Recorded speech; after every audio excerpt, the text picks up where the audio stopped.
Hey everybody, this is the Aspire Atlantis. Of course, if you've been around over the last couple weeks, I'm sure you have seen the Aspire Atlantis. People are just going crazy over this thing, and for good reason. It's a great little tank. It's priced right. The rebuildable heads are generally very consistent and of good quality, but one of the drawbacks is that this uses a ceramic wicking material, which I just dropped into my keyboard. Let me go ahead and grab it here. This ceramic wicking material, according to some people over on Reddit, they're having issues with it. In other words, under certain conditions, it's actually flaking off. It's flying through the drip tip into their airways and causing discomfort. And we don't really know how safe this actually is. So there was an interest expressed in rebuilding these heads.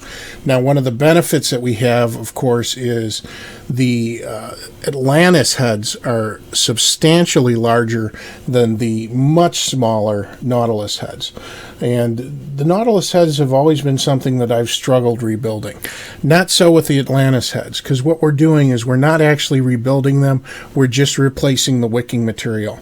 And you can do this probably 10 or 15 times. On this particular head, I've replaced the wicking material 6 times. I've had it for about 3 weeks now. And it's working like a champ. So let's go ahead and take a look at exactly what this entails, and hopefully you'll be able to start using your Japanese cotton sheets inside these wonderful little Nautilus heads. Or excuse me. Man, this gets me every time. Atlantis heads.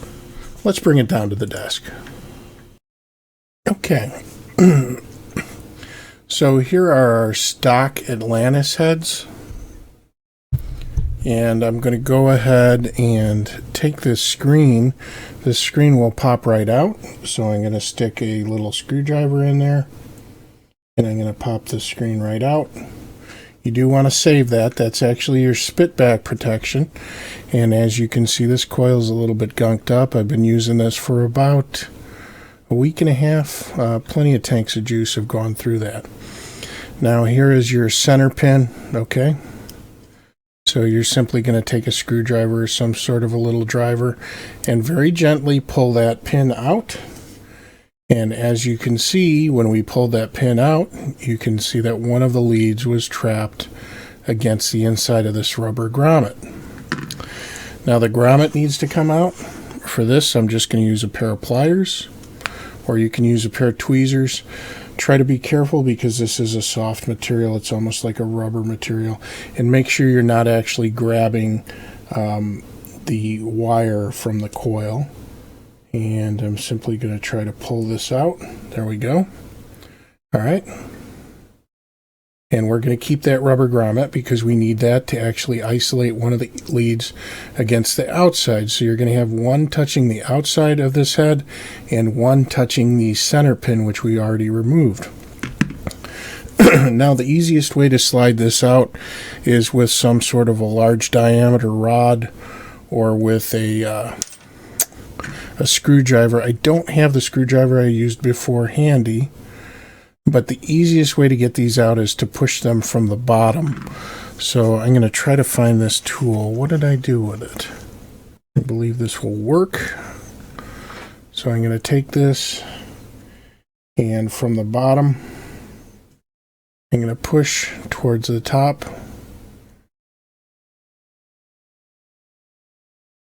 And this whole coil assembly should come loose. Now this wire is hooked on the edge. I'm going to push that down and then push out. And now our coil is popped free. Now if you look, there is the ceramic material on the inside, and there is also an outer wrapper that slips in, and this is the most difficult piece to get back into place. But we're going to go ahead and remove that for now. So now we have a simple sleeve. If we take a look at our actual coil section here, you can peel these halves apart, and there's definitely some burning on the inside. The taste was beginning to degrade quite a bit, and this is actually, it peels off in layers, and as you can see, there's a portion that's actually singed there, and it flakes off fairly easily. So not necessarily great stuff. You see how that's coming apart in pieces, almost like it's falling off where it was burned by the coil. So people are saying that that's coming up through the central air hole. If we look at our coil section, and boy is this stuck on there good, you'll see that the cotton is tucked, or the ceramic is tucked underneath one of the leads. Again, if you're familiar with Nautilus coils, this will seem very familiar to you. Now, if we zoom in the focus, you'll be able to see that only a certain section of the wire is charred. That is because this coil uses both resistance and non-resistant wires. So this is a welded two-piece wire, similar to what was used in things like the Odysseus and the Penelope of Golden Greek fame. So obviously this wire needs to be cleaned off. The way I do that is with a blowtorch. So I'm going to go ahead and do that and then come back and continue with the tutorial here. You could also just heat it over an open flame until the coil is clean, but somehow you have to get that gunk off of there. Now, it's usually almost impossible to get this little thin piece of wicking material inside those grooves in one piece. So normally what I do is I cut two sections out, and all I'm going to do is I'm going to place this in the area where the hole is blocked off. So if you look, you can see through that hole all the way to the other side. This one is actually blocked off.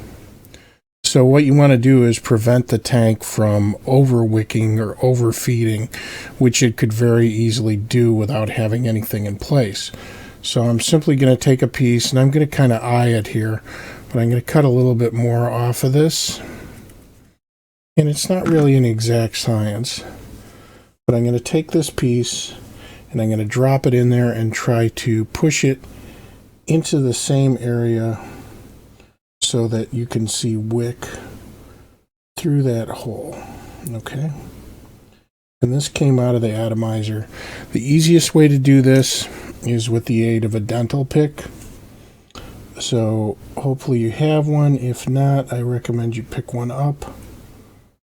So this is probably the most tedious part of the rebuild process right here. And once you start to see it through that air hole, you can actually drag it down and into position. And as you can see now, it is pretty much in place there. So we're going to do that with the other side and then come back. Okay, so we have those little sheets of wicking material tucked back into the two holes that were previously blocked by the inside of these sleeves. So you can see we have two large holes that are completely unrestricted at this point. And now this is ready for the next step. So we've taken our coil. Again, I went ahead and I torched this coil. It's fairly thick wire, so you don't really need to worry about it too much. I'm going to go ahead and check to make sure that none of my coils are touching, so you might have to expand it a little bit. And it's not exactly springy wire, okay? Once you heat it up with the torch, it's going to be very soft and pliable. It's going to hold shape. So, but we're not too concerned with that at this point. The next step, you're going to take a sheet of Kogendo cotton or Japanese cotton, and in this case I've already pulled it apart, but I'm going to take even more off of this so that it's simply a very thin strip, because again we're going to be wrapping this around our coil several times, and I find it best to go ahead and get a piece that has that compressed outer layer, okay? And we can kind of see how wide our stock coils were, or our stock wick. So we're going to cut it to that width. So I'm simply going to take these thumb scissors, and these things are great. You can pick them up for about $2 or $3. This is a very old pair that's still serving me well. And I'm going to cut my wick to size. Come on. And then I'm going to take this piece of wicking material. And I got a mess here already. And let me adjust my focus. I'm going to wet it. So I'm going to take my e-liquid, in this case, Simply E-Juice's Luscious Lemonade, which is one of my favorites. And I'm just going to put a couple droplets of juice on this. And I want to make sure that it's wet, because it needs to stick to that coil. Just going to kind of work this in here until it almost turns translucent. So you can see it turning translucent as I dab that juice into the wick. Now at this point it'll become kind of sticky and pliable, which is what you want here. Doesn't seem like a lot of wicking material, does it? The next step is to take your coil and run a coiling rod through it. And this allows you to kind of keep the coil in a good shape here. Again, paying attention to the spacing. I want to make sure that the spacing is proper on this coil.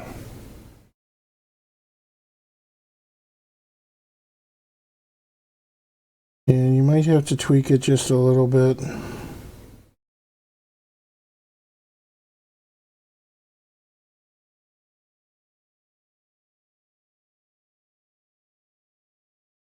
So there's our coil.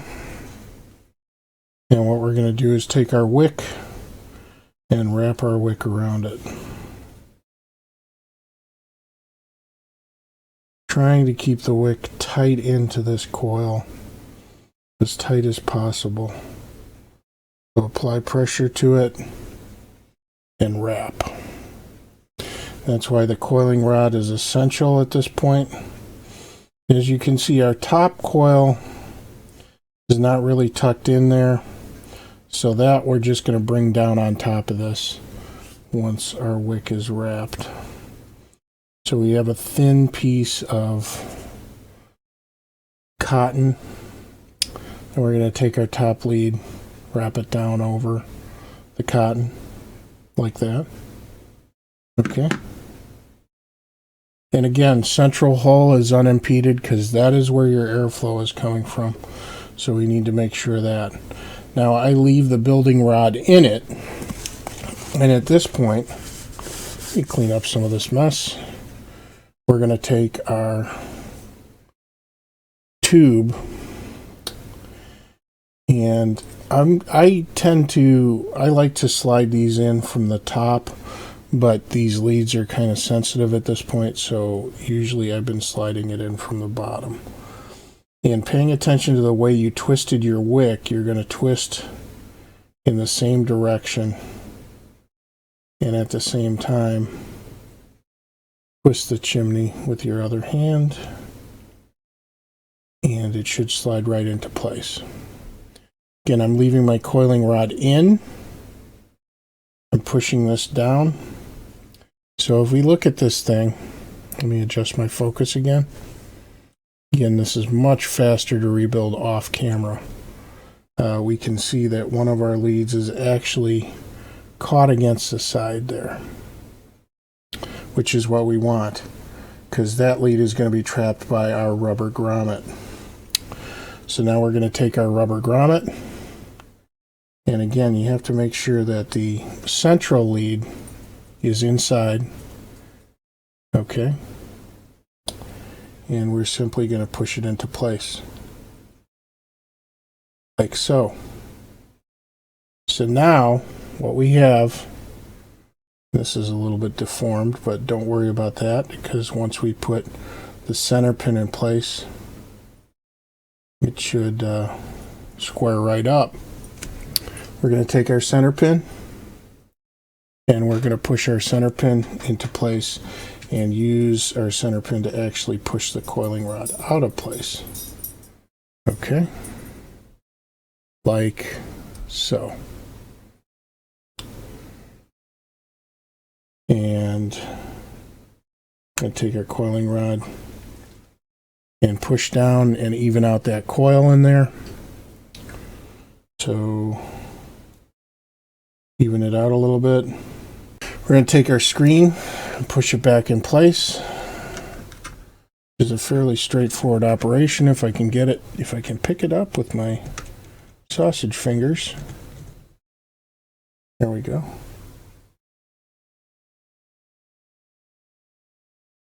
And for this, again, I'm using this tool, but I'm not using the point. I'm actually pushing from the side, pushing it down into place so that we have our spit back protection once again.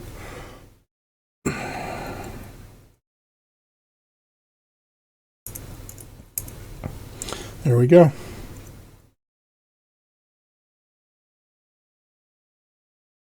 So there is your rebuilt head. Again, you can see that there's a little gap in there. So this is actually going to feed higher VG juice much more efficiently than the old heads would. Anyway, I'm going to go ahead and screw this into the base.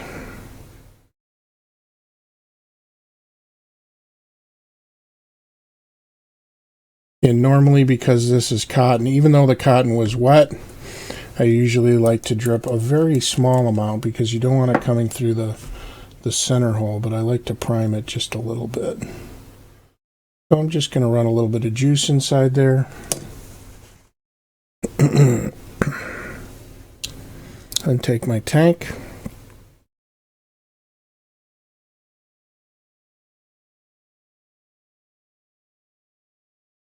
Screw it in. I believe I still have some juice in this. Yeah, okay. Let's bring it up top and see how it's vaping.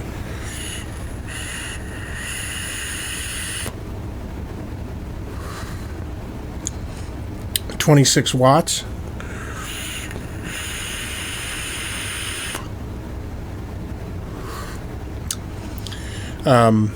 Flavor, again, because I'm using the cotton again, I'm using the organic cotton. Of course, it's got a little bit of a break-in period. Normally that goes away after about 10 minutes of use for me.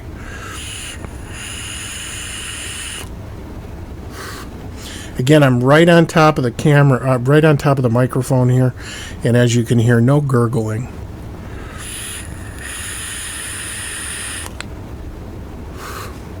No dry hits.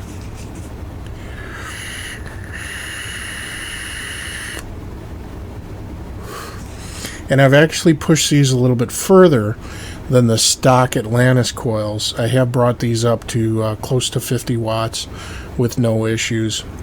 The design of the heads is really good. Again, maybe the only downside is that wicking material and the fact that it flakes off so easily. And, you know, that's kind of testament to the fact that these do wear out quickly. As you can see, that's almost a picture frame type wick. And that central area is burned out. Well, that material has got to have somewhere to go. So,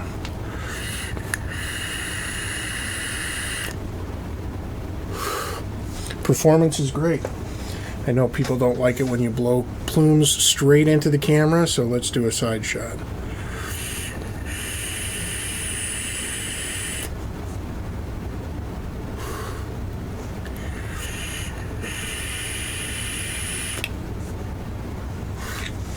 No problems chain vaping. I've left them overnight and no leaking. So this video went a little bit longer than I wanted it to. Again, once you get these little side pieces in place, re-wicking the rest is very, very simple. If you leave them out, you will end up with a gurgly atomizer. So I wouldn't recommend that. Unless you're running like a really thick juice, like I do have some serial killer here, which is 90-10. I haven't had too many problems using a head with no restricted juice flow holes. But with a typical VG blend of like an 80-20 or 70-30, I would recommend that you do slide those little pieces of wicking material back into place.